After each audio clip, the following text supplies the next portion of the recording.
Welcome everybody. Recently I put out a VFX course, and about 90% of the students had questions about DaVinci Resolve Fusion. And even though a lot of them have been using DaVinci Resolve for years, they just never immersed themselves in Fusion just because it was node based and they're confused about what node to use for which specific effect, and they're used to After Effects and that flow. So what I plan on doing is breaking down DaVinci Resolve Fusion in nodes. So I'm going to create a daily node and try to keep them fairly quick. So welcome to this node breakdown of DaVinci Resolve Fusion. In today's node, we're going to be covering the MediaIn and MediaOut nodes. And to get started, we're just going to drag some media into our timeline and launch Fusion. And you can see once we launch Fusion, it automatically adds our MediaIn and our MediaOut node. Now, the way the timing in this timeline works is it's going off of our timeline edit. So it's starting from 0 going to 289, so that's our full clip. But if we were to jump back in and trim this clip down, jump back into Fusion, you can see it changed our in and out. And there is no way to change our trim and our global in and out here, but there is a way if we were to say bring in another clip and drag it from our media pool.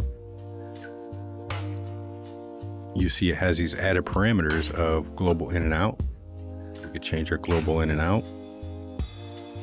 We can also trim our footage. We could hold the first frame, hold the last frame. We can also reverse our footage. So it's playing in reverse. We can also loop it. And that's the only difference from our media in from our timeline and dragging it in from our media pool. So let's get back to our original clip. Now within the inspector, you can see some parameters up here. So our first one is process mode, and all this is whether it's going to show full frames or use an interlace method. Keep it on full frames. Whether our media sources come from our timeline or media pool or background if you have one. And our layer it's going to be set to 0 for this, but if we were to bring in say a Photoshop image with multiple layers, we can choose what layer, and I'll show you that. But here we have a choice for source color space. Now this isn't going to transform your actual color space. This is just pushing the information via metadata from your media in all the way through. Meaning if I wanted to push, say ACES color information through, I can push that through. But you notice it's not changing anything within our color space. Same goes with Apple RGB. So leaving that on auto is usually fine unless you need specific color space information pushed through. Now your source gamma is the same thing. It's automatically pushing through that metadata. If we need to specify, say ACES, it'll push that through. Additionally, if we want to remove the curve, we can remove it. Or if we have alphas that's say a straight alpha coming through, we can pre-divide and post-mult it so it's coming as a post-malted alpha. Additionally, you have audio settings. If you have audio, you can just select what audio track is playing through this Fusion and your timing offset. You also have a purge audio clip because every time you make a change to it, it's going to recache that audio so you can purge it out. In our settings, we have apply mask inverted and multiply mask. And once we input a mask, you're going to have some additional settings on how that mask is handled. For example, I'll show you two things here.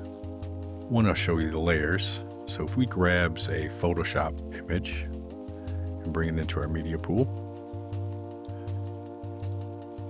you can see we have multiple layers to pick from depending on how we set it up within Photoshop. So I can show the merge layer, I can just show the background, individual text layers. So that's the only difference between bringing in a layered media type. Now as far as this mask input goes, anything we input into this mask is going to be treated as a mask. So if we go to our media in and go to our settings, we can apply the mask inverted. We can pick how we want the mask to fit, as well as what channel we're using. And you can also pick your low and high thresholds, as well as clip blacks and clip whites. So that is your media in. For your media out, you really don't have any settings or anything you can change in your media out, because this is generally how DaVinci pushes all this information back into your timeline. So if we were to disconnect this and go back to our timeline, you can see we have nothing coming through, and that's just because that was disconnected.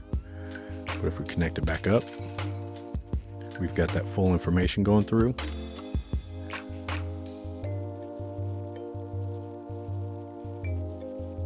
And everything's working properly.